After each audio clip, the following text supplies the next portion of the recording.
Here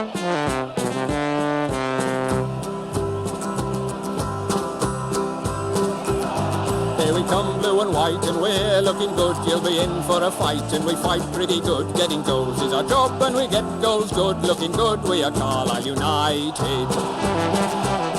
Hello everyone and welcome to the Brunton Bugle, the number one place to get your Carlisle United fix in the podcast world. I'm Lee Rooney. And I'm Dan McLennan. On today's episode, we look ahead to Keith Millen's first game in charge of the Blues as they travel down to promotion-chasing Northampton Town, bring you more reaction on Millen's appointment as Blues boss, and we might even fit in a couple of minutes on the Oldham game this weekend.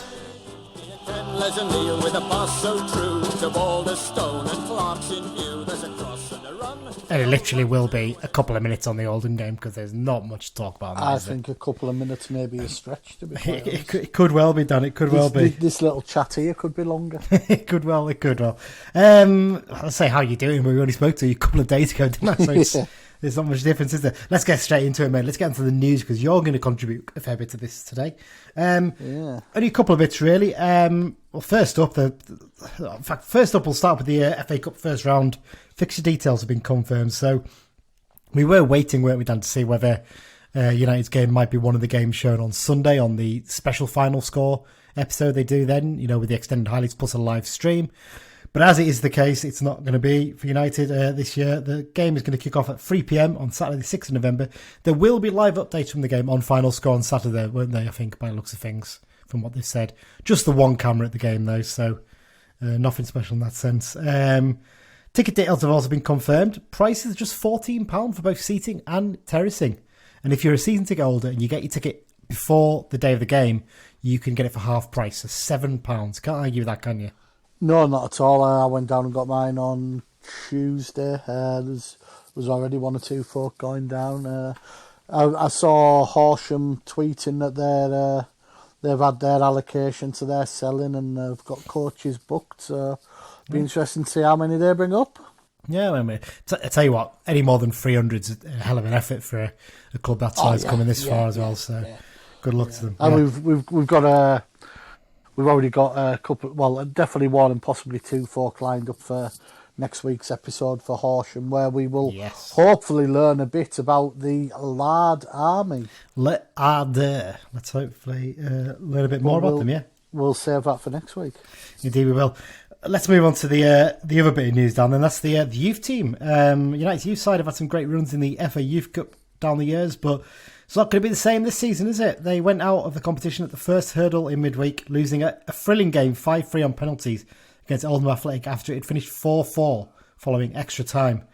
To say this game had it all would probably be underselling it a bit, Dan, wouldn't it? You were at the game, weren't you? I had a wander down, and there was a decent crowd, over 300 there. It was only £3 to get in. Mm-hmm. It's always good to see these lads on the big pitch, under the floodlights, and got off to a great start. Sam Fishburn literally scored within 2 minutes, I think it was. It was a Ryan Carr corner from the right, wasn't it? I think he flicked it into the near post. Yeah. And he had a chance to make it 2-0, but we got a penalty, and it was quite a poor team effort, I thought, from Sam. Is he the regular penalty taker, I wonder? Because there was someone else go. Because I watched the game on YouTube, and I was dipping in and out of it. I wasn't watching it for the whole time, but I've watched bits of it, and it looked like someone else wanted to take penalty. I think Andy Hall mentioned this on the commentary, didn't he? I think.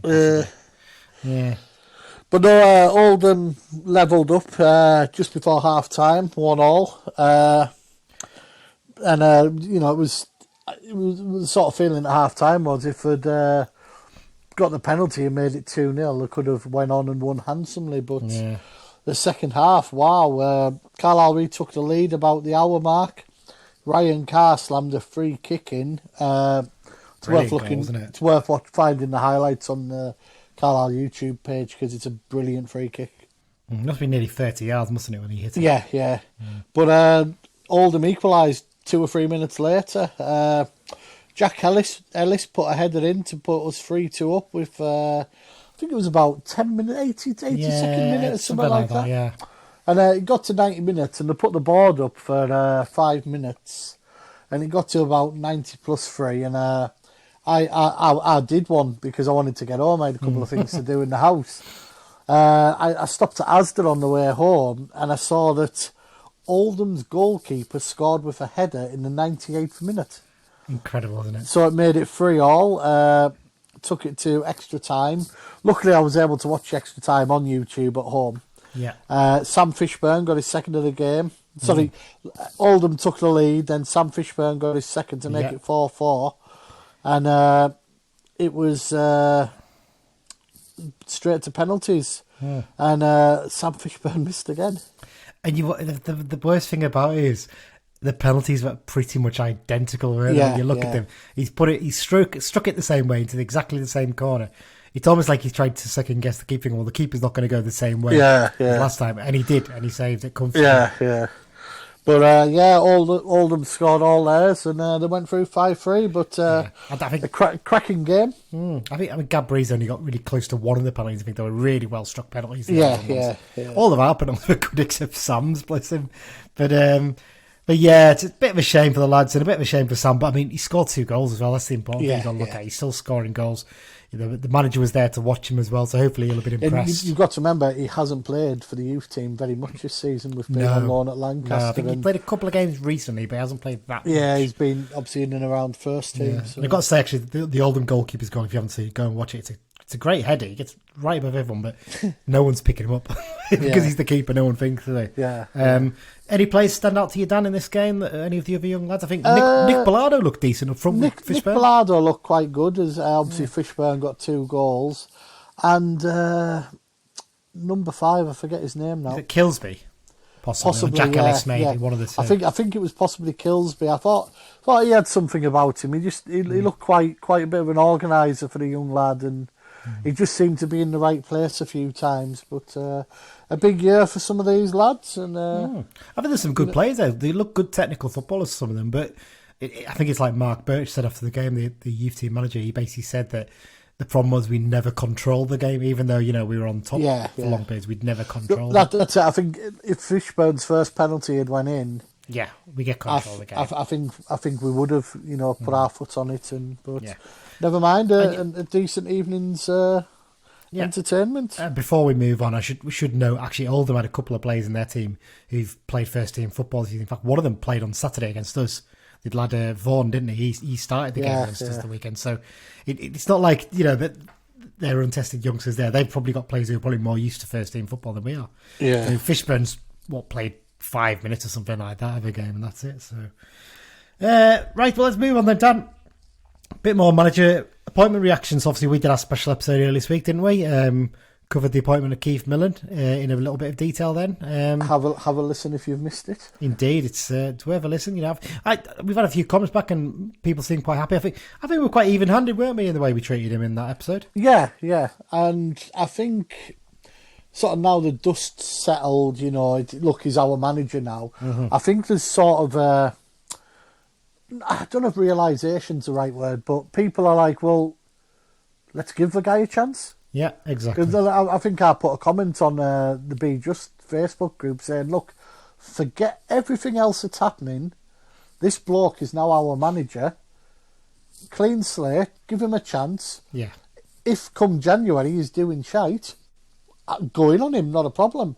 But, give him a chance. Yes, exactly. He's our manager, whether we like it or not. Mm-hmm. Let's get behind him and see what he can do. And his first interviews and press conference certainly, I think, have maybe changed one or two folks. I think a few people who seem to be against the appointment were just like, "Oh, never heard of him, who's he?" I mean, he's quite well known as a coach. I don't think he's. Well, I'd heard of him. Yeah, he's not a total unknown. He's managed at one level higher than this before, at League One level. So, I think it's a little bit of a reaction of people saying, "I've never heard of him." Well, you know what? 90% of the people who go for the job, you will not have heard of. Yeah. And they're the ones who are most likely to get it. So yeah. And then one thing I noticed as well, he's not daft. He's been scouting for Leyton Orient this season. Yes. So he probably watched us a couple of times before we played them. Yeah. And obviously he'll have watched the games while he was in the process. And, he's not daft. He said, tighten up defensively and try and nick a game here and there, which is perfect for Saturday, you know.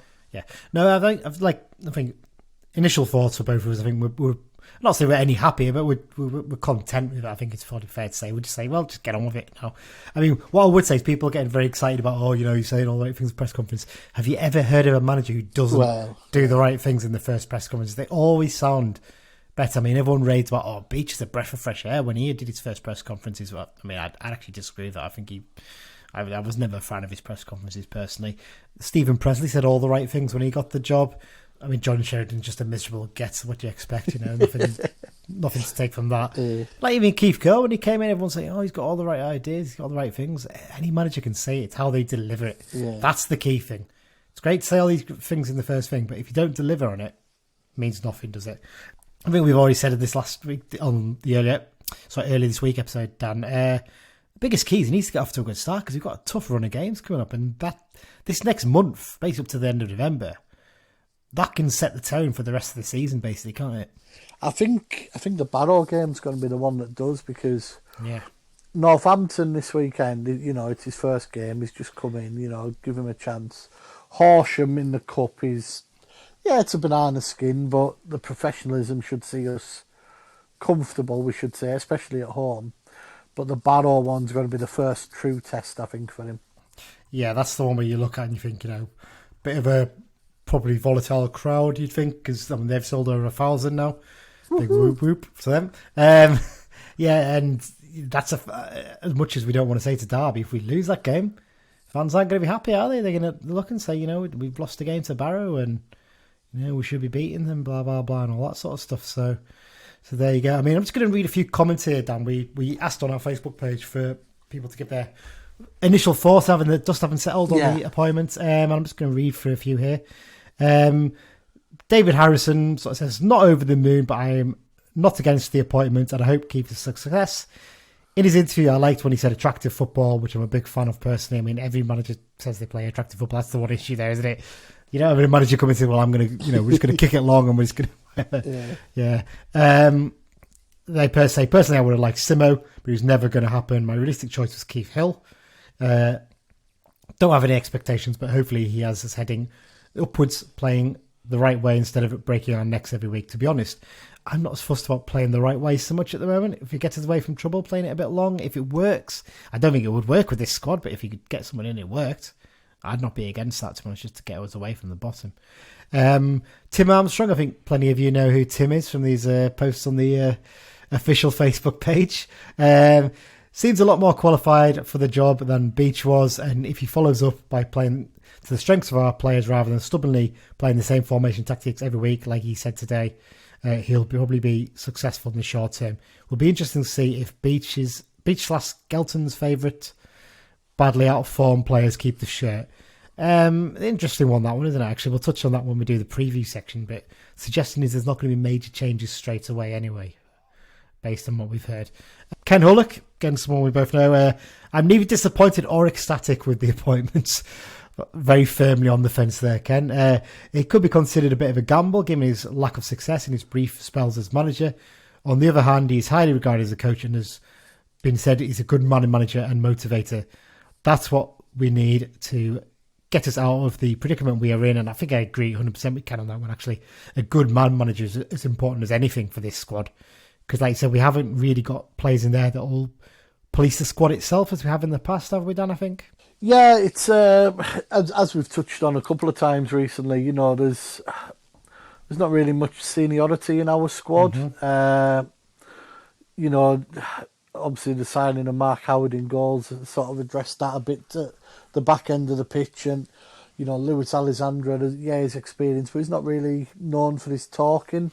No. So if we've got a manager who's prepared to say how it is, sort of thing, let's cut to the chase. Sometimes these players will need to be told a couple of home truths, Yeah. And you can't mollycoddle them 24/7. No. If they deserve a bollocking, they deserve a bollocking, Yeah, that's true. That's true. He also mentioned, Ken, about the fact that he was impressed with the thing he said in his interview when things aren't going well, then you need to work on the defensive side of the team first, which is spot on, and that's why we need a bit of structure to our game at the moment, don't we? Although Ken does think he's not an appointment for the long term, and I think he might be on some of that. We'll never know. I mean, most managers aren't long term, though, are they, realistically? No. I mean, we were quite lucky in the fact we had, up until 2018, we only had 3 managers over the decade of the 2010s. So, and one of them was only for a season roundabout. Here we go. So Neil Anderson, excellent experience, good contacts in the game. First thing you should do is get as a centre forward, and David McNaughton replied to that saying centre half should be the first priority. David McNaughton's own post actually should say finding it hard to form an opinion, but his win percentage doesn't look good, around the 32% area. I think after admittedly misguidedly excitement over Simmer leaving Bristol City, anyone else was going to feel like a bit of a letdown. Got to give Millen a chance though, and see if he opts to a style of play that actually suits what we've got in our squad, which is basically the point that everyone's essentially making here. I mean, Paul Mallison said he's mildly happy with the appointment. I feel he has much more experience in football working alongside higher calibre managers than Millen ever did. Beach, ever did. Getting confused with the two already. So generally, I think people are sort of, not overly excited, but I think they're impressed with some of the initial things he said. And the key thing is, hopefully, he'll actually build a team that suits the squad we've got. Yeah. That's the thing. I've noticed one or two people also sort of agreeing with his comments about, tightening us up at the back straight away, making it hard to score against us. And, that's the first half of the battle, isn't it? Yeah. You can keep the clean sheet. Yeah. Well, we've got an opposition podcast for you to share with you guys in a minute. We'll do that shortly. But first, we'll do some press conference quotes from Millen's first press conference. Not word for word quote here, but his comments about the word relegation. He doesn't seem to want that to be mentioned around the club, does he, at the moment? Now, I can understand his point of view, and he wants them to try and be positive in their outlook and their focus. But a few poor results in these first few games, and you find yourselves adrift, you've then got to be realistic and start talking about I think you're battling against that.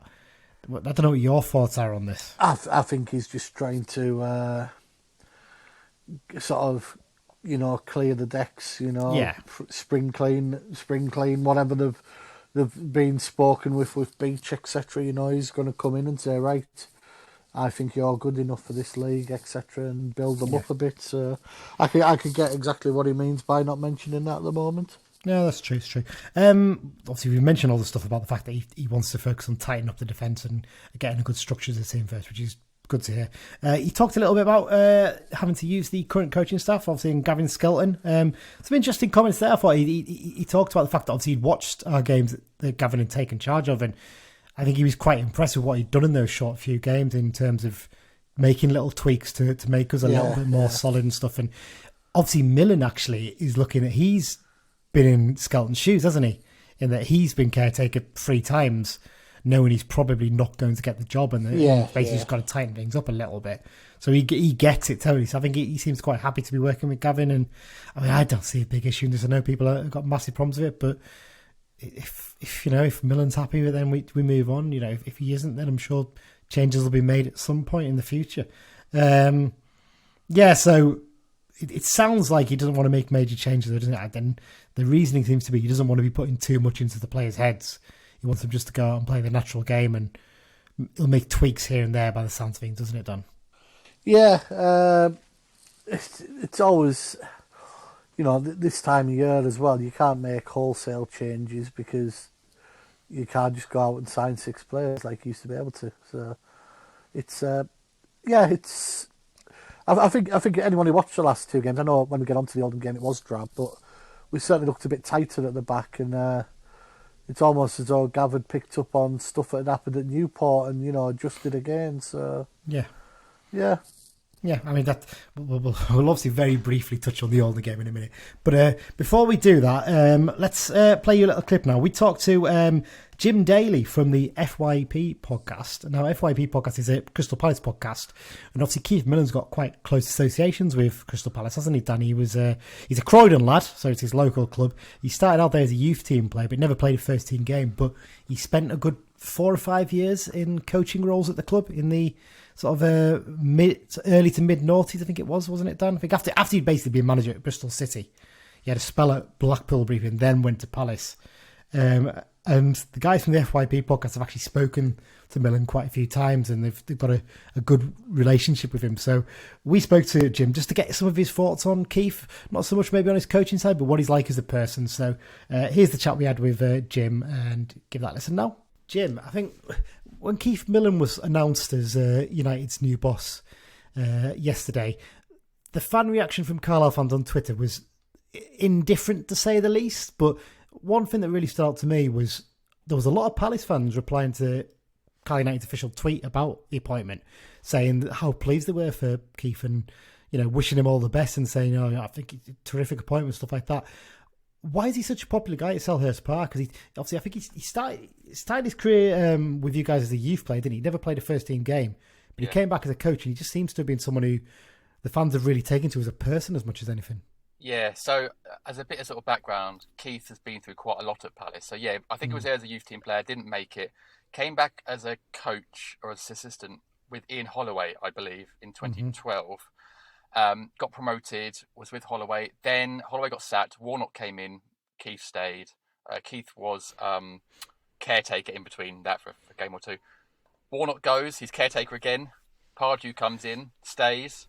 Pardew goes. I think possibly he went then because I think Allardyce was next and brought in Sammy Lee. But he was there for quite a bit of time through a few different sort of rebirths of Palace, as it were, and is a local boy. Crucially, Croydon lad, played for the team as a kid, so loves Palace. So I think when it's probably the same with most clubs, when you got someone that's sort of been through it a few times, and that was a weird time to be a Palace fan because we shouldn't have got promoted. Really, we should have gone down.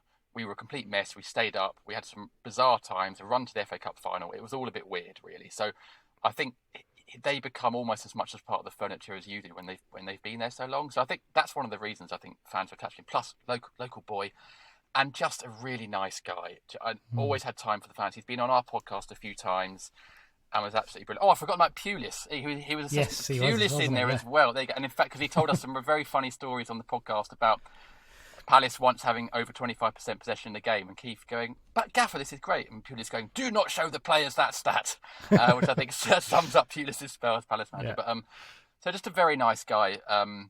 But yeah, in terms of sort of his coaching ability, we didn't see much of it really. He was always sort of number two, apart from a couple of those caretaker games, which I'm sure you'll ask me about in a minute. But but a nice guy, and I think fans just latch on to people that are just local, got a bit of character about them, and when they've been through as much as you have. So yeah, you talk about the fact that obviously it's difficult to tell how good he is as a coach and stuff like that because he only had his caretaker spells in charge. But I mean, he didn't do too badly in those categories. It's always difficult when a manager goes, isn't it, for a coach to come in and just fill in for those few games, especially if they're not likely to get the job full time. How do you think he actually did in those games? Obviously, like you said, it's difficult to judge, but what's your thoughts? So my memories are, you'd have thought before coming on here, I'd have done research to find out what games they were, and I can't remember. But there was definitely a 0-0 against Everton after Holloway went, which was actually quite a big point for us at the time. There was a win away at Hull when Barry Bannon scored in the last minute, which was a big win. Possibly our second win of the season, I think, at that point. This is our first year in the Prem. And I mean, he was running down the touchline like a player, Keith. Just showed his sort of passion. And then I think in another spell as assistant, I think there was a 0-0 draw at home to QPR, possibly, or a couple of spells over Christmas. I think that was after Warnock went. So it was always tightening the ship, and firefighting. And because when assistants come in, they're never coming in after a fantastic run of games. They're always coming in after an absolute disaster. So they're always trying to just steady things a little bit and keep it going. And from memory, Keith played very defensive football. But to be honest, that was needed at the time because we were leaking goals. Yeah. We just needed to keep things tight. So he always sort of did a job, but he never got the chance to really sort of flourish or show his abilities as first-team coach. But to be honest, I'm not even really sure he wanted to at Palace. I think he was sort of quite happy being number two and wasn't really ever given the chance to do that. I know when he left us, I know at some point he went to Sweden, I think, or somewhere in Scandinavia. Yeah, I think it's just been a couple of years in Sweden. I think he's just done now, yeah. Yeah, and I want to say there was a Roy Hodgson connection there. I want to say it was possibly a team that Roy Hodgson coached. And I think he went to be assistant manager at Halstad, I think it was something like that. I think it was. So I think there's definitely a Roy Hodgson connection. And there, I think possibly because I bumped into him away at Spurs a couple of years ago, Keith. Said, "Oh, how you doing?" I think he'd just come back from Sweden or something. I think either he told me or someone told me that I think Roy actually possibly even had a word to possibly maybe get him in there, which I think also shows you the character of Roy Hodgson as well. Very, very helpful and respected guy. So, I don't, aside from speaking to Hampstead fans, I couldn't tell you what his style of football is like. But it's interesting. It's very interesting you say that fans are underwhelmed by him. And I can totally understand that because he hasn't got the biggest track record in the world. He's not a sexy name at all. No. But I think if you speak to people in the game, I'll tell you where else he was. He was assistant or first team coach at MK Dons, actually. Yes. So I went there to do a feature on them. And I was like, oh, Keith says. I bumped into him after the game and had a chat with him. And again, very warm personality and an easy guy to catch up with. But I think that's kind of vibe you get from everyone in football, that he's sort of easy to work with, a nice guy, and likable. How that translates to being a first team manager and coaching and disciplining players and stuff, I don't know. But I think he's going to be someone that fans will, assuming results go the right way, the fans will warm to. But that obviously a lot of that does depend on how games go and how results end up. I mean, he still seems quite well liked at Bristol City as well, even though his managerial spell there didn't end very well. But obviously played there for years as well, and that kind of thing. So maybe that's part of it. I don't know, but there seems to be sort of some talk we've read that he's quite good at working, particularly with young players. And there was a few young players who came through around about that time at Palace, possibly, that he worked with, from what we can gather. Yeah, there wasn't a lot of young players that came through. That was actually a sort of spell where Palace were desperate for young players to come through, or the fans were. We had a player called Sully Kaikai who played for us for a long time, and I think now is at Blackpool or I was being around. I think MK Dons and other places. Very nice lad, and he was an academy player and had constant sort of cameos here and there in the first team, but unfortunately never quite made it. Weirdly, now we're going through our best spell for youngsters with Aaron a couple of years ago and Tyreek Mitchell and Jezrak Saki on the bench. Now is a really good time for Palace. But we went through a spell where there was a lot of promising players. Luke Dreher was another one who I think has only just left, actually. But they never quite... It's a funny one with youth team players, unless the conditions are absolutely perfect. And really, as assistant manager or first team coach, you don't have the final say. It's the manager, really. True, Allardyce was never going to play those players. Pardew wasn't a fan. Pulis was never going to play those players. So really, the environments weren't really there for those youth team players to sort of break into. Now we've got Patrick Vieira, someone who is really up for playing youth team play. Roy didn't really. Roy was sort of forced to play Aaron Wan-Bissaka really because of injury. So it wasn't. Yeah, the environment has me right up until now, but I get the impression with Keith that he's someone that I think is very respected by a youth team and experienced players as well. So I can certainly imagine that he was good to work with the youngsters, and I'd imagine he'll be keen to do that probably with you guys. Yeah, we will have to be honest, because that's not the way we play. We get them in the first team, train them up, and then flog them for money. Basically, that's how we survive. Briefly before we finish, Jim, just you obviously mentioned the fact you've had him on the pod a few times. Is there any interesting stories by him, or is there any sort of insight you can give into his sort of personality, I suppose? Well, he's very nice. I mean, the Pulis story is my favourite one that I've told many times, which is fantastic. And he's just a very nice guy, Keith. Very fun to be around. He was obviously employed by the club when he came on, so he was very careful to tell stories. The Pulis story wouldn't have been told if he was still working for Pulis. And people like that are always, club staff are always kind of cautious about that. But he was the sort of guy that would remember your name. And would look you in the eye when he spoke to you, and clearly just comes from a sort of happy family and South London lad, and was just very, very fun to be around, really. Again, how that translates into being a manager, I don't know, but I just suspect he's been, I think going to Scandinavia is an interesting sort of indication of someone that's serious about maybe sort of working their way up and doing their badges and stuff and learning the trade. So it'd be interesting to see how he sort of puts that personality into. Because it is hard being a nice guy in football, because you don't want to be you can't be half the time. You can't be the players' mates. You've got to discipline them when they need it and stuff. So it's a very tricky balance to have. But I do wish him. I wish him all the best. He's I've met a lot of people in football, and he's one of my favourites. So I really, really do wish him all the best, and I hope for him and you guys it all goes well. And I have to say, I can't talk to you guys without mentioning my favourite ever Crystal Palace player, who we signed from Carlisle in 1998. Would be Mr. Janssen, would it? Mr. Matthew Brook Janssen. Didn't stay with us long enough, really. I went to Blackburn and had that horrible accident and a wasted talent, really. I think he'd have been an England player for a long time if he hadn't had that accident, unfortunately. But just I've got to know Matt as well through FYP and Palace stuff. A lovely, lovely guy, and really just nice guy. really nice guy. I think he's back in management now, isn't he? Because he was at Chorley for a bit. He's at Stockport Town. So there you go. It's the other team in Stockport, the very lowest level. Right. So, yeah. But he seems to be enjoying it. Yeah, and he's a good guy. But yeah, whenever I think of Carlisle, I always think of Magic Matt Jansen. And yeah, he was great. But I wish Keith and you guys all the best. A big thank you to Jim for giving up his time to speak to us about Keith Millen. Some really positive stuff to take from that, Dan. He sounds like most of all, he sounds like he's a really good bloke. And, that sometimes is overlooked in football. Actually being a decent person can actually get you quite far. You become popular and you build up contacts and people are more likely to do you favours and stuff like that, aren't they? Yeah, he's a bit of a Crystal Palace legend, isn't he? Without having actually played or officially managed the club, which sort of tells you something about the man, But one thing I will say is his caretaker spells in sort of like 2013-14. If anyone's not watched it, there's a Crystal Palace documentary on, I think it's Amazon. Yeah, and I'm sure it's around this kind of time. I've watched it and.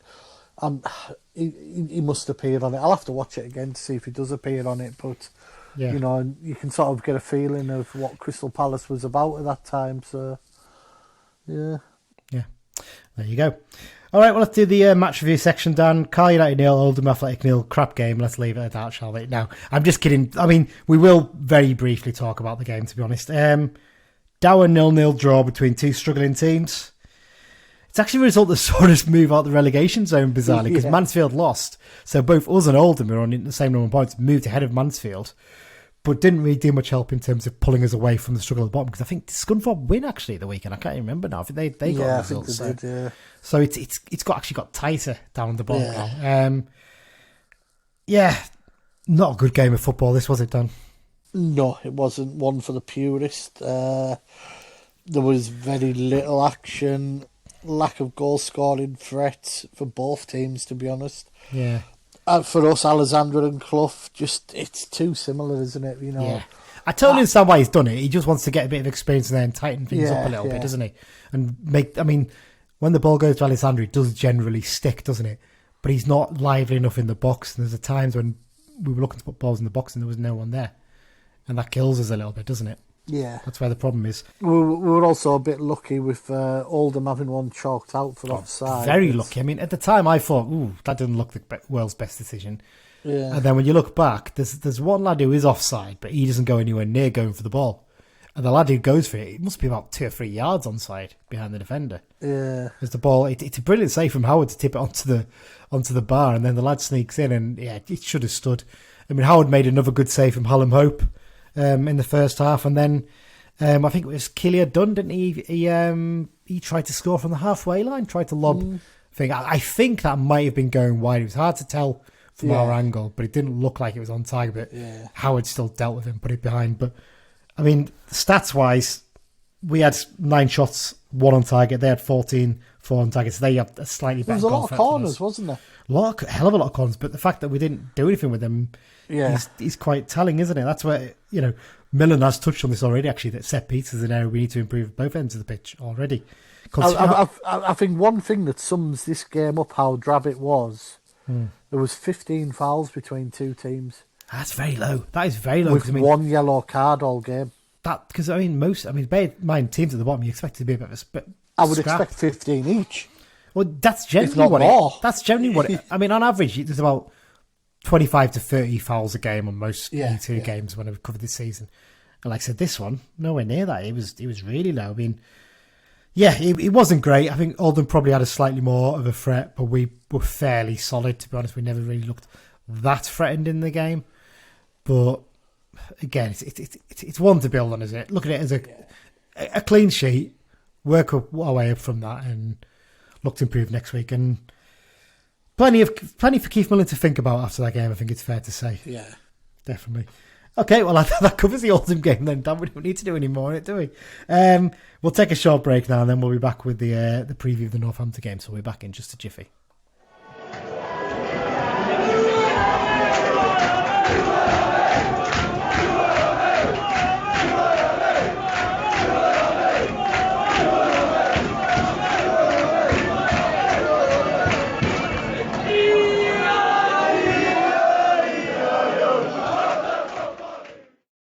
we're back for part 2 of the Brunton Bugle. This is the preview of the Northampton game now, we'll be doing now. This season, the second half of the show has been sponsored by the Carlisle United Sports Club London branch. London branch is open to all Carlisle United fans. They've got members from Cornwall to Dundee and Houston to Singapore, and of course, every part of London and the South East, and in Cumbria as well. They regularly meet up for away trips as well as arranging many social events and supporters games, and they do fundraising for the club as well. They'll be providing us with information for the away games as part of the preview section of this season. You can find out more about them on the London branch website at carlisle-londonbranch.org. And the pre-game pub for this weekend's game against Northampton is the Thomas A. Beckett pub, which is on St James Road. And if you wanted to find it, the postcode's NN55HY. So there you go. That's the sponsors bit out the way, Dan. I haven't done Northampton for a while, actually. I think me and Mike did it for a midweek game once, and I think that's the only time I've actually been. Although you'll have been a few times, I'm guessing, because you've got mates down, haven't you? Yeah, I've been a few times, but not in recent years. We haven't actually played them that much, have we? And I think there's been a couple of times where it's ended up midweek, etc., which is quite irritating, never any isn't good. it? Yeah.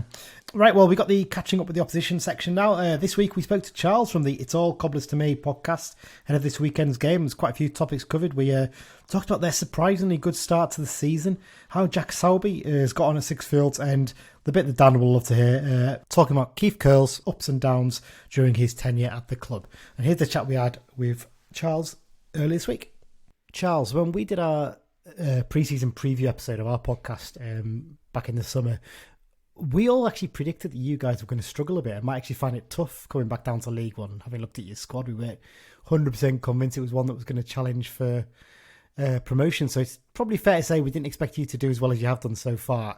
Was it a surprise for Cobblers fans, especially you seem to have quite a tough pre-season? I think we, as Cobblers fans, are quite expectant when it comes to us being in League Two.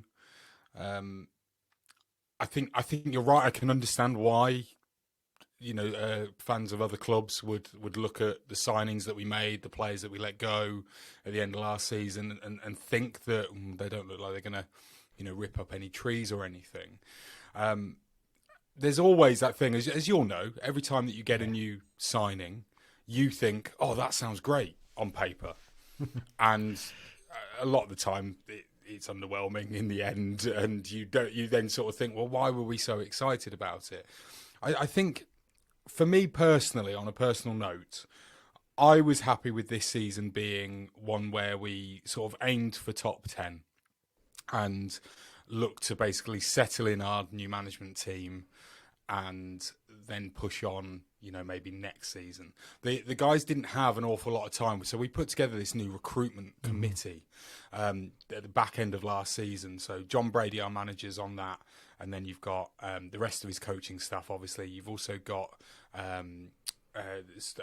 Martin Foyle, who's our head of recruitment, and then you've got like the CEO and a couple of other people, like the academy team, head of the academy, Ian Sampson's on it, and people like that.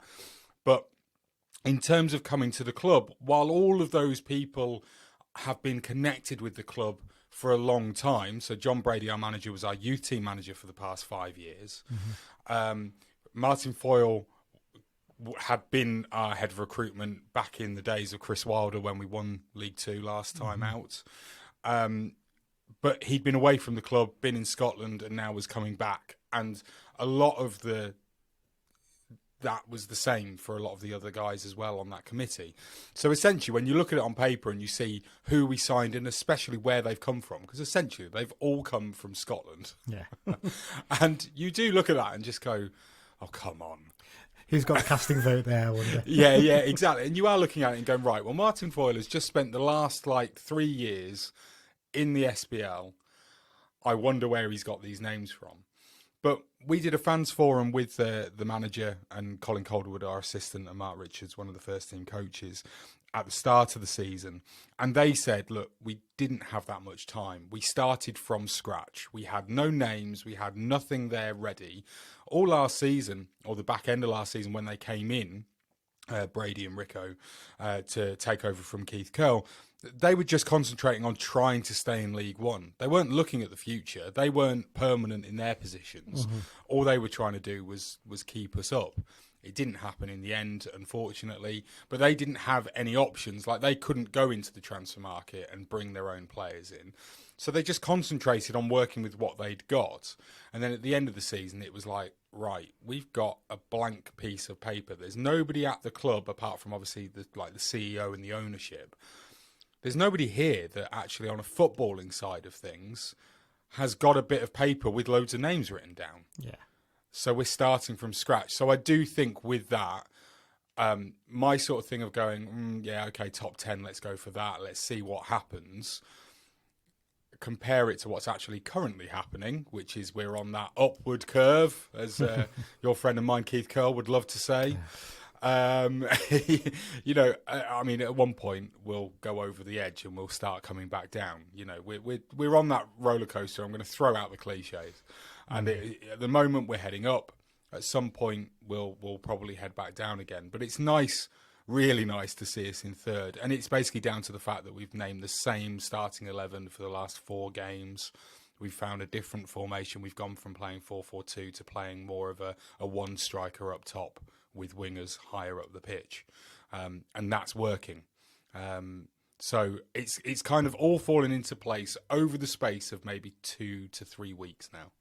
Yeah. Well, you mentioned him a couple of times there, so let's touch on the man himself, Keith Curle. Certainly a man who divides opinions among Carlisle fans, I think it's fair to say. Mm-hmm. How do your fans look back on his era as manager? I mean, it must have been quite weird seeing the team go up, but not being able to actually be there and be involved in it as well. That must have been a bit of an odd one, but it all seems to come crashing down last season in League One with him. Yeah, it was horrible. That whole thing of not being able to go to games, you know, we all know that. It was not the same watching it on iFollow. And to get to Wembley and to have to sort of sit there and watch it on Sky was really hard, because I mean, we've been blessed really, or I certainly have. I'm in my mid-30s. I've seen the Cobblers play or reach Wembley 4 times, and I've been able to go to 3 of them.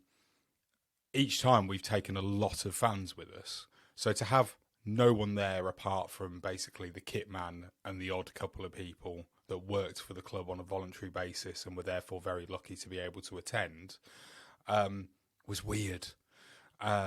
Was really, really strange. And of course, we didn't expect to get there in the first place. When the season got curtailed, we were looking at basically getting overtaken by Port Vale any day now.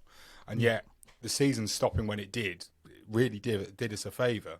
And then, of course, the first leg of the playoffs against Cheltenham, where they basically just came and ripped us apart at Sixfields, took that 2-0 lead. We were all just going, well, that's it. We're it's what it is. And then all of a sudden, 2 amazing performances from Keith and his team, obviously his players, got us up into League One. I think the problem that the fan base has is that everybody only really remembers, and this is the same for football fans everywhere, isn't it? You only remember the latest thing that's been going on. Yeah. So it's a little bit like us right now. We're sitting pretty in third going, this is amazing. 2 weeks ago, we lost at home to Sutton. But no one remembers that. So when Keith came in, he steadied the ship. He gave a bit of professionalism back into the football side of the football club. Sounds daft, but I mean, essentially the previous management had let the players get away with everything. Keith came in and put like a line around the dressing room or something where phones couldn't pass or something like that. There was all this stuff where they had to actually put all of their kit into a box that would sit underneath their seat in the dressing room. And I know that sounds such like school-like, doesn't it? Yeah. But it basically brought in this air of professionalism which said, I'm in charge, I'm the manager, you will do what I say. And results did turn around. Sounds familiar, all that, to be honest. It does, yeah, I'm sure it does. But he did do what he had to do. The first season that he was with us, we were looking like we'd been relegated the previous season from League One. This sounds familiar. We'd basically hadn't seen the results. We'd kept the turnover of the squad at a minimum. Dean Austin was the manager, and he'd been allowed to keep the players who were on League One wages to basically have a real push for getting back up first time of asking from League Two. Problem was, a lot of those players thought they were better than they really were and didn't want to, they kind of tried to control the changing room, I suppose. Keith comes in, stops all that, nipped it in the bud, dropped certain players, stopped them playing. And then, we finished that season, his first one in charge, in a very mundane but respectable position where essentially we weren't in danger of getting relegated and we were in no position of getting promoted. And then the following season, it looked like we were moving on and upwards.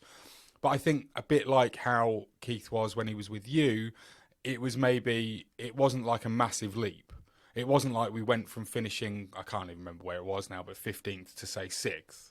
Yeah. It looked like we were heading from finishing like a couple of places above, and it was going to be like a long, slow improvement over a number of years with Keith. Yeah. And then obviously the playoffs happened and it was really good. The problem that Keith Curle had was that he got promoted. Yeah. For the first time in his career, he was in League One, having won a promotion from League Two. Mm-hmm. And he didn't know what to do. And his recruitment was terrible. And you can, there's lots of reasons that you can put it down to. Obviously, COVID, I think our chairman did, tighten the purse strings a bit, was worried about, well, we've got no income coming in, so how are we going to pay for anything? Which chairman wasn't doing that, though? That's the thing. Well, this is it, isn't it? And you do look at it and you do say, there's all of these different things. And the players that we lost, so Charlie Good was sold to Brentford for a club record fee. You cannot stop that from happening, which is fine. Jordan Turnbull, we were allowed to leave for Salford. I mean, we released him. We didn't even, he wasn't a transfer. He was just released and told, we can't afford you anymore. We're not going to offer you the wages that you were on. So therefore, see you later. And then, of course, he rocks up at the Moneybags Club in League Two. And then Scott Wharton, who was our other central defender, the back three, he'd been on loan from Blackburn and he went back and he didn't want to come back on loan again. He wanted to try and fight for a first-team berth at Blackburn. So that was our entire back line gone. And we also then lost Verdane Oliver to Gillingham. Unbelievably. Great move for him, obviously. Clearly, he's tearing it up in League One for Gillingham. He's done a fantastic, season and a bit now with them. But I can't believe that we weren't able to compete with them to keep him at our club. Yeah. So it just fell apart. And then Keith's insistence on basically playing hoofball was a major downfall. The one thing that I don't think the fans will ever forgive him for is that we've always had at Northampton a really good quality of pitch at Sixfields. Yeah. So the stadium might not be that good, but the pitch has always been renowned. It's won awards. The groundsman's brilliant. All of this stuff. Yeah, we got a lot of similarities here to us, actually. Funny enough. Well, Keith turned around and started training on the pitch. Yes, and even turned around and said... And our groundsman was against it as well. Yeah, he even turned around and said... when fans were unhappy about this, said, well, we'll make it a quagmire. This isn't a direct quote, but essentially what he said was, if we make the pitch bad, we're playing on it every single week. We'll know how to use it. The opposition, when they come here, won't. We hated that as a fan base. Basic and it was, football, isn't it? it was horrible. And it felt like it was backward, going back in time to like the 70s and 80s when football was played up in the air.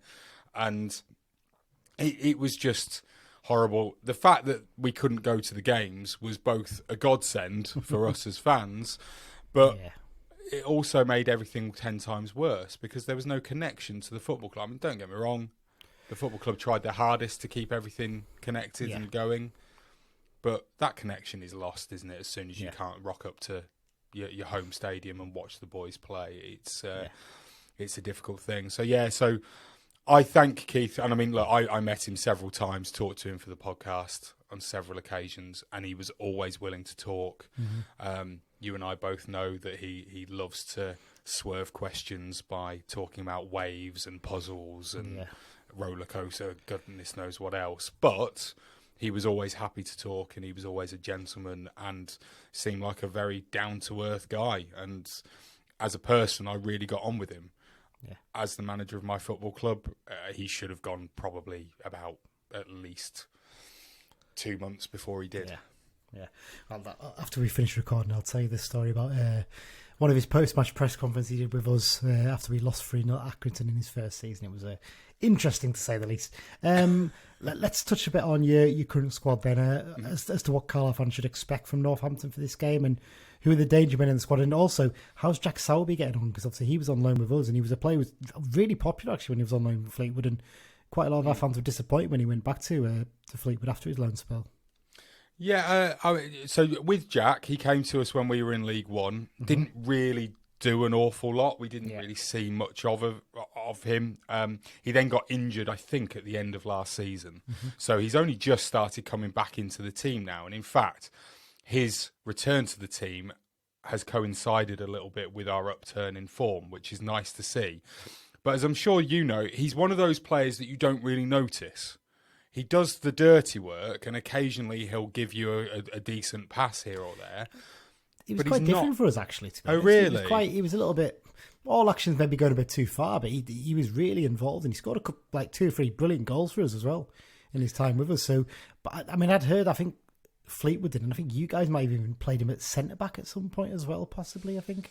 I don't think he's ever. He may well have gone into centre back at some point for us. But Keith liked to play 2 defensive midfielders, and so that he was definitely, only just in front of the back 3 when we were playing in League One. Yeah, I mean, I think maybe it's actually more a case of that we've got more exciting players out wide and further up the pitch, so you don't notice Jack as much, and maybe I'm doing him a disservice.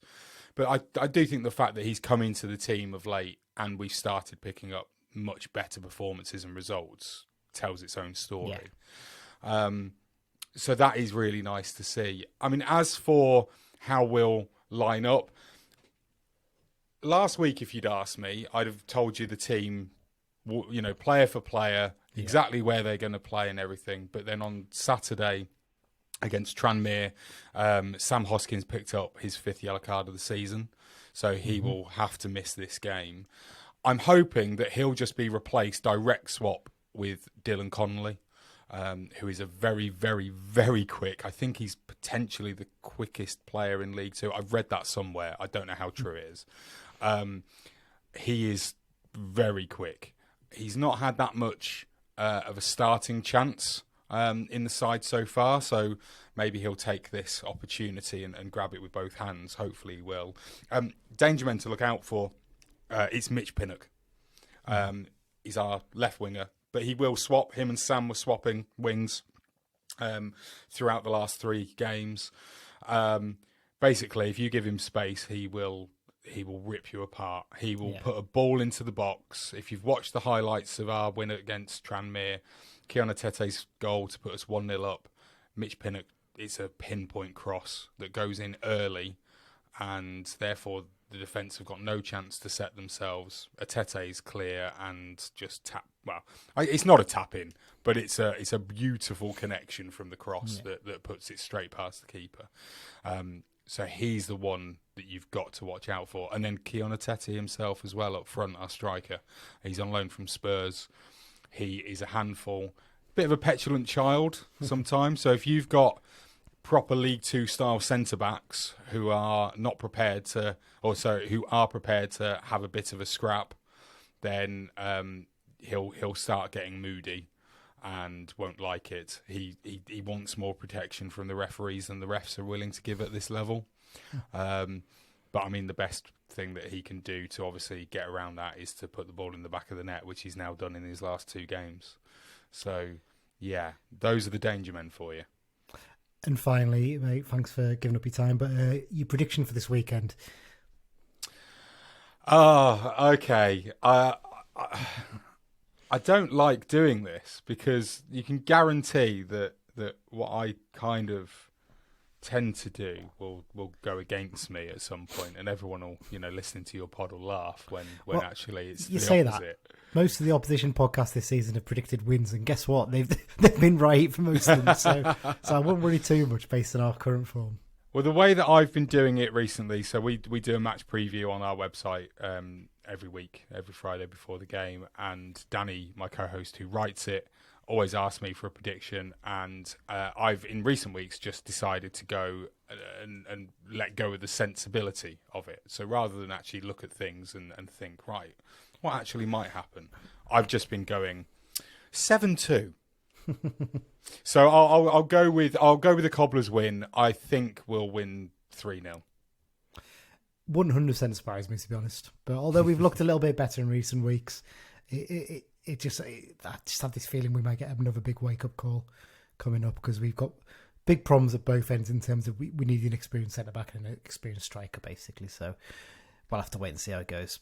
You've Charles, got your new manager bounce, though, so you never know. You never know. We'll have to wait and see. Charles, thanks for your time. Really appreciate it. And all the best for the season after this weekend. You're welcome.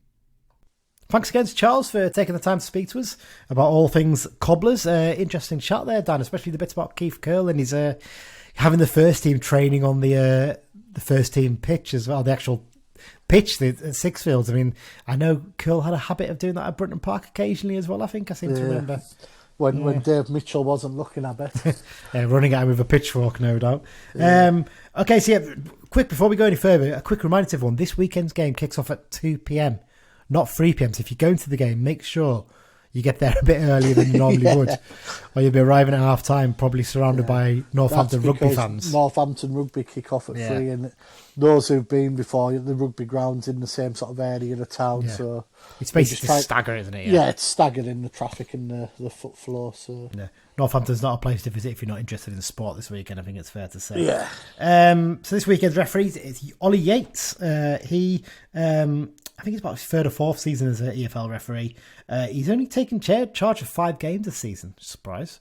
He had about 13 bookings and no red cards in those games. Last season, he took charge of 2 United games. One of them was the 2-2 draw with Hayes and Yedding in the first round of the FA Cup.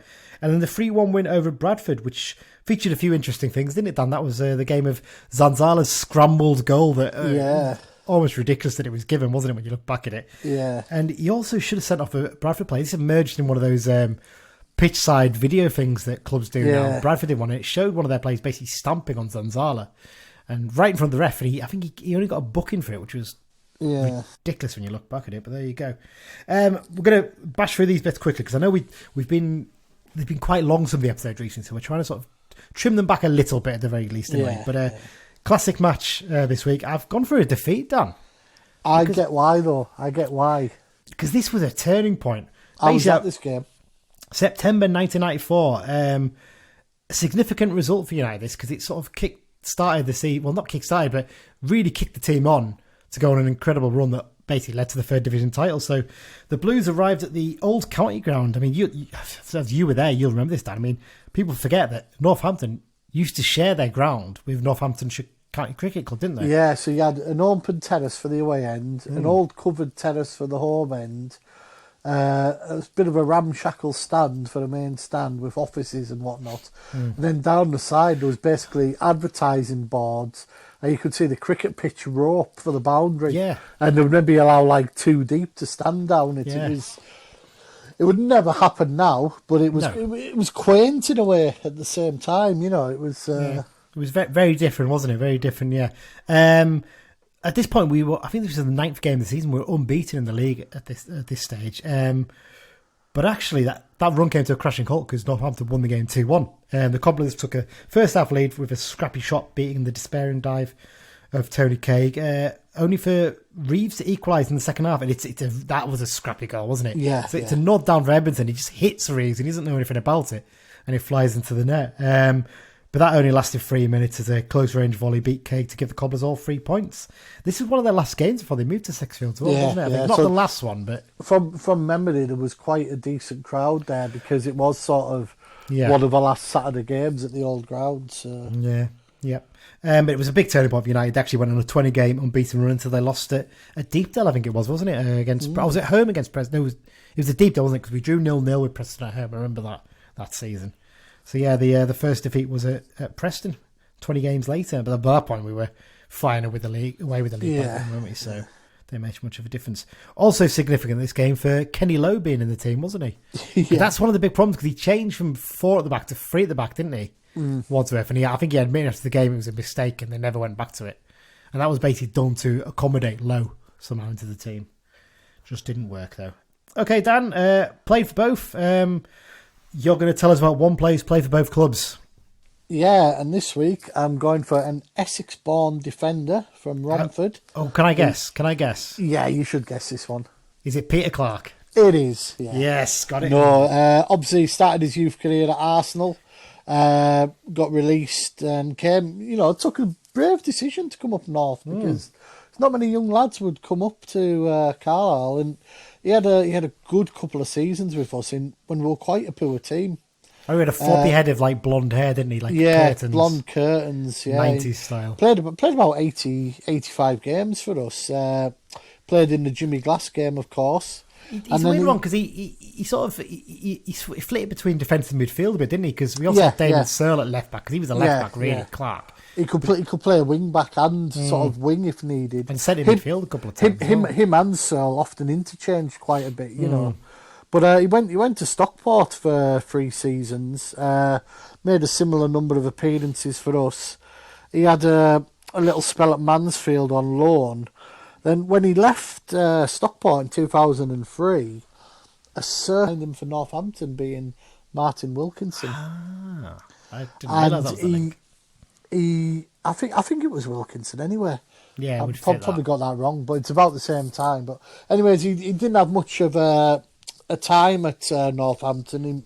He only made a handful of appearances. I think he had a bad injury which forced his retirement, and then he sort of went. No, he was one of those players who, when you think, "Oh, I wonder what he's up to now," you could never find anything. And then a few years ago, it was found out he was scouting for Arsenal.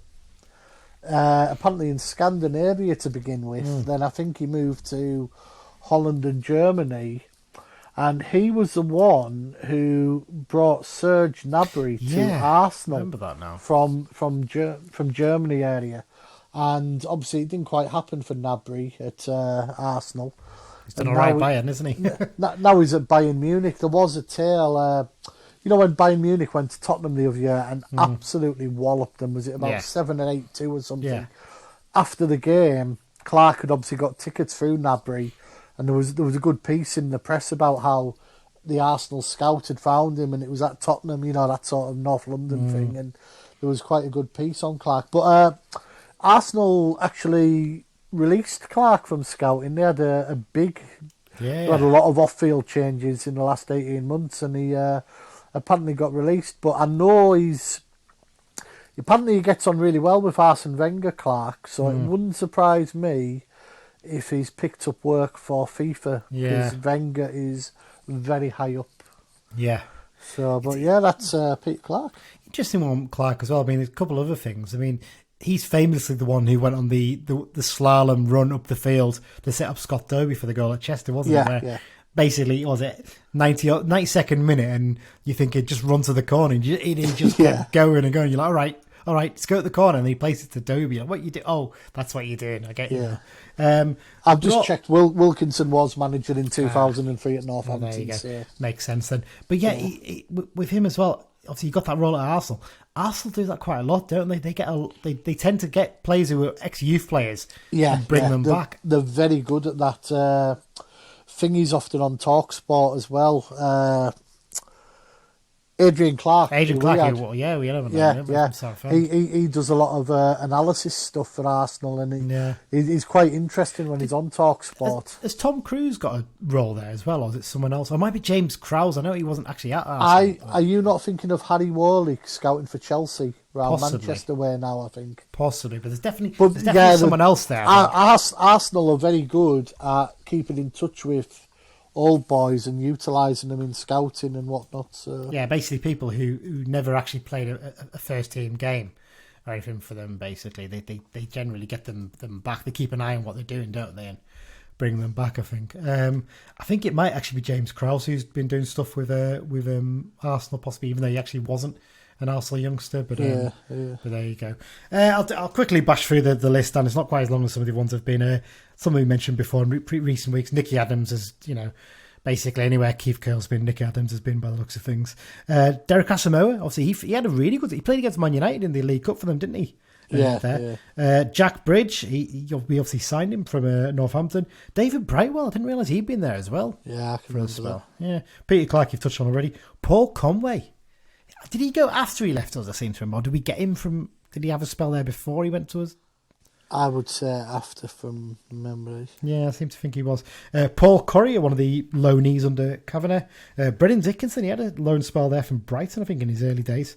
Paul Fitzpatrick, Andy Flounders, Chris Freestone's another one we've done in recent weeks. Bob Hatton, Carl Hawley, he spent time there. Carl Higgs is another one we've covered in a previous game. Hallam Hope, he had a loan spell there from Everton. Evan Horwood, Kelvin Langmead, who we mentioned last week on the ex-Blues. FA Cup, didn't he? Yeah, Frank Large, I think I've mentioned him a few times recently, actually. Yeah. Lee Madison, Ben Marshall, he had a loan spell there before he came to us on loan from Stoke. Rod McDonald, he had a couple of seasons with at the Cobblers. Sean McGinty, he's a name that seems to come up quite a lot in this, actually. He does, doesn't he, on the slide? Yeah, a little bit of a sly one. Liam McSweeney, did you did him early in the season as well, didn't you? I think on one of these. He's a bit of a journalist now, isn't he? Mm-hmm. Junior Mendes, remember Junior Mendes? There's a loanee from the late 90s. Ian Morris, Derek Mountfield, Andy Priest, Rob Scott, Alan Smart, Jack Souby, obviously still at Northampton. Ray Train, Will Varty. I completely forgot Will Varty had a short loan spell at Northampton. Never played a game for them. But he was a weird one, Varty. One who should have played at a lot higher level, I think. Yeah. Magno Vieira and Luke Weaver. Again, I think Luke Weaver was similar to Clark. I think Weaver was possibly Wilkinson related. Yeah, I'm pretty sure he wasn't he? So there you go. That's the play for both sections done. Let's get on to sort of the general preview bits then, Dan. This weekend's game, obviously, we're playing Northampton head-to-head. Played them 43 times. We've won 12, drawn 14, and Northampton have won 17. Me and you didn't think these lot were going to do very well this season, did we? No, we thought it'd be a bit of a season of, because obviously they went up in the COVID thing after Keith Curle flogged them to keep them fit and fitness won them through. But then they got relegated after sacking Keith halfway through the campaign. We sort of thought it'd be a bit of a consolidation, didn't we? Yeah, we did. It was quite a surprise, and I think even their fans are a little bit surprised how well they've done for him. Obviously, Charles was saying on there that he reckoned maybe about 10th might be their position this season. Yeah, I think that's what we sort of expected, sort of mid-table, We felt, I think what I said from what I remember was that if they don't get off to a good start, they could really struggle with the squad they've got. But otherwise, they probably should be about mid-table if they start okay. Yeah, in terms of off the field stuff, Dan, they've had a few issues recently, haven't they? I think they're looking to redevelop Sixfields from what I've seen, like build a hotel behind one of the ends and some fan parks and things like that. Yeah, they've had the unfinished, I think it's the East Stand, is it? Yeah, it's a weird one because it's obviously it's not that new now. It's a 30-year-old stadium, isn't it? But if you look into the history, there was an owner, the council, a large sum of money. Didn't it pretty much bring down the local council? And there's a hell of a lot of reading on it. You could probably fill a podcast on what happened with it. But I think they've got the seats in, but they need to finish off sort of the back end of it. The food and toilets. Yeah. And now they're looking at doing stuff behind one of the goals as well and redeveloping that. So interesting times for Northampton. Their manager is John Brady. As a player, you probably remember him. He was at Rushden and Diamonds. He was part of their team that got into the EFL, wasn't he, Dan? Yeah. Big part of that. And then the other spell you probably remember him from is Stevenage. And he was part of the side that lost to United in the conference playoff final in 2005. He's gradually building up his coaching career over the last decade or so, there, wasn't he? He spent about 4 or 5 years as manager of Brackley Town, and then he took over as youth team boss at Sixfields. That role he held for about 5 years until he took over from Keith Curle last season. Keith probably didn't know who he was, given his aversion to watching youth teams. Was he not there on Tuesday night? I didn't notice him, but it wouldn't surprise me if he wasn't. No, when would you? So he's done pretty well over the last few months to build a squad. They've got an interesting setup there, obviously, that Charles mentioned on the chat we had about. They've got a recruitment panel, which is made up of the manager, the director of football, I think a couple of the directors and some of the youth team coaches as well, I think. And they basically all put in sort of signings and decide who's going to make it. And because they came in sort of cold in the summer and no one really had a list of players, they've relied heavily on their director of football, who was at Kilmarnock last season, I think he was, wasn't he? Yeah. It's this next bit annoys me because they've recruited a little bit from Scotland. Well, yeah, that's the key thing. He was at Kilmarnock, and they've signed 3 players from Kilmarnock, and I think 2 others from Scotland as well, from St Mirren and someone else. And as anyone who knows me will know, for years I have mentioned that we should be signing players from Scotland. I mean, at the very least, we should be signing. If we're having a fairly big turnover, we should be getting a couple of seasons at least. Yeah, yeah. And these are not players who've come from. I mean, arguably they have come from Scottish Championship because Kilmarnock got relegated, didn't they? But yeah, picking up some decent players from Scottish Championship level. You know, they seem to be doing pretty well. You know, they've had a decent start to the season. I've picked up my star man as Mitch Pinnock. I think he's one of those players, isn't he? I think he was at Kilmarnock, yeah. Yeah. So he's come in and he's done pretty well, hasn't he?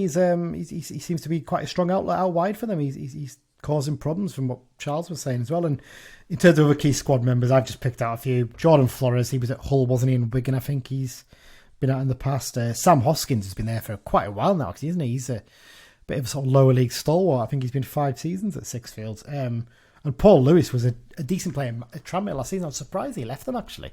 So they let him go. It was an interesting one, that one. So yeah. Yeah, Dan. Current form, they're one of the best teams in the division, aren't they? 6th place at the moment. Yeah, playing really well at the moment, aren't they? I'm not sorry, they've won the last 3. 3 in a row, yeah. The solid win at Tranmere last week. Good wins over Stevenage and Mansfield at home. There's no disgrace in losing at Hartlepool, given how strong Hartlepool are at home either. No, definitely not at all. But they're looking to make it 4 wins in a row, and those last 3 games they've won, they've kept clean sheets in all 3 as well. Which, with our goal scoring form at the moment, is a tad worrying, isn't it? I think it's fair to say. Yeah. Move on quickly onto the United bits then, Dan. There's not a huge amount to cover because we've talked about Keith Millen enough, haven't we? So we know he's potentially probably not going to make too many changes, we think, for this game. Yeah.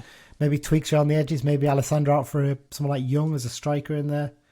Possibly. That's the only real change I can see happening. I don't know about you. Unleash the fish. I take him as part of the squad. I definitely have him on the bench, you know. Why not? Unleash the fish. Why not? When it happens and when he goes on a mad goal scoring run, you're all going to say, Dan was right. As we always do. Okay, Dan, let's have match predictions. Mike hasn't sent his in because he's in London. It's too loud. He's out on the street. So he's basically told me 1-1 draw, Zach Clough getting our goal. So that's Mike's prediction. I'm going to go for a sneaky 1-0 win. Ooh. And I'm going to go for Zach Clough as well, I think. Oh. Well, I'm gonna go for a 2-1 win. I reckon we might just sneak one. Jack Sowerby will score for them. For us, I think you'll see Rod McDonald getting his first goal for the club and Zach Clough getting the winner. There you go. That's what I'm going for predictions. Okay, Dan, X-File section. There's a few to cover this week, isn't there? Yeah, 1 or 2. Kyle Dempsey got a goal for Gillingham in draw at Bolton. Ryan Bowman, after his recent heart scare, got a hat-trick for Shrewsbury. Incredible, big win over Cambridge. I think it was a perfect one as well. I think it was left-right head. So Jack Idale scored Cambridge's goal with a quite decent effort. That's a hell of a strike. I mean, he's capable of doing that. And, you know, the more you look back and you think, how could Beach not look at him and think you could get something out of that? That is one big failing, I think, from Beach there. He could have easily kept hold of Idale, potentially, but there you go. Yeah. Aaron Hayden and Sean Brisley both scored for Wrexham in the 3-0 win at Barnet. Their celebrity owners were at that game the other night, weren't they? Didn't go very well, though. No. Tom Anderson scored for Doncaster in the 3-2 win over Cheltenham, former loanee there. Mo Sagaf, there's a name we haven't heard for a while, scored for Dagenham in a 3-0 win over Southend. Southend are really struggling. Southend are really struggling. When you think that Dover were almost relegated before the season started, Southend are really struggling. Mark Beck scored for York, 1-0 win over Chester. An own goal. Former player Michael Liddell. This is a few years ago now. We haven't heard him for a while, have we? I'm surprised he's still playing. He must be getting on now. He scored for Boston. So his team Blythe got beat 1-0 with his own goal. Gary Medine scored Blackpool's second in the big derby win over Preston. Good lad. Richie Bennett got sent off for Sutton in the 3-2 defeat at Rochdale. Yeah. Tom Parks got a last-minute winner for Livingston in the 3-2 win over Ross County. And then another non-league double here, Simon Grand and George Glendon, the latter being a 98th minute winner as Chester won 3-2 over Gloucester City. I still think it's mad that Gloucester City are in the National League North. It's crazy, it shows how Southern non-league is, you know. Yeah. And James Tavernier scored a penalty for Rangers in the 2-2 draw with Aberdeen. The other news, one that was sort of mentioned in the manager special, Paul Simpson left his coach role at Bristol City. As we said, it's not health related, it's more Nigel Pearson wanting his own men, basically. Yeah. There is rumours he could be going to Ipswich in some capacity. We'll see if that happens. And former trialist keeper Adam Smith, who played when we got hammered at Preston the other week, signed for Stevenage. Yeah. Short-term deal, isn't it? I think similar to what Howard's done with us, but I think, to be honest, it's looking more like Howard will probably get extended till the end of the season. The way I'd be very surprised if he never. You won't be surprised. There we go. That's it, Dan, then, isn't it, for this week's episode? Thanks again, to our sponsors, the London branch. Remember, you can subscribe via all good podcast apps, whether it's Acast, Spotify, Apple Podcasts, Google Podcasts. I know Acast have had some problems this week, so I think they've resolved them now, so hopefully you'll be able to still find us on there. Obviously, follow us on social media, Brunton Bugle on Twitter and Facebook. We're also on the Be Just and Fear Not Facebook group, and obviously on the Cumbrians.net message board. And you can email us if you want everyone to email us. It's bruntonbugle@gmail.com. I do apologise. There's a few emails and I haven't replied to. I need to actually go in and reply. So disgusting behaviour. I know. Disgraceful. Yeah. And we've got a couple of new countries on the world map list, haven't we, Dan? Yeah. Morocco and the Marrakesh Blues are following us. So Morocco are on there. Again, probably someone on holiday, that one, isn't it? I was going to say, I wonder if it's a holiday. That. Although the Cyprus one has been a consistent listener for quite a few weeks now. So that could be either someone who's moved out there or... Yeah. Is there not a bit of army business over there? I wonder if there's maybe an armed forces blue or something. Maybe. Could well be. If you're the Cypriot Car United listener, please drop us an email or a message on Facebook or something like that. And Hong Kong is the other country. Hong Kong Blues. Well, there you go. Very exciting. So that's it for this week's episode. Upcoming episodes, we're going to do an FA Cup special one next week, aren't we? It's a difficult one to do because there's... Obviously, we don't know a huge amount about Horsham, so we're relying a lot on the opposition guys to tell us as much as they can about it. In terms of talking about the game, we might have a little chat about some of our favourite games against non-league clubs and the games that we'd rather forget against non-league clubs. I think we all know which one we're talking about there. Barry Thompson, we're looking at you. We'll be covering that, and we are going to do that special at the State of the Club at some point soon. I think it's something we need to do, isn't it, Dan? I think because it keeps getting brought up and people keep asking about it, so it's worth us. I think for that one, I want to get all three of us on it, so we're trying to find a time where all three of us are free to sit down and have a really good chat about those things. And that's it. So we'll be back next week to discuss, hopefully, Keith Millen's first win as Carlisle boss, won't we, Dan? Hopefully. Look. Cheers, everyone, for listening, and up the Blues. Up the Blues.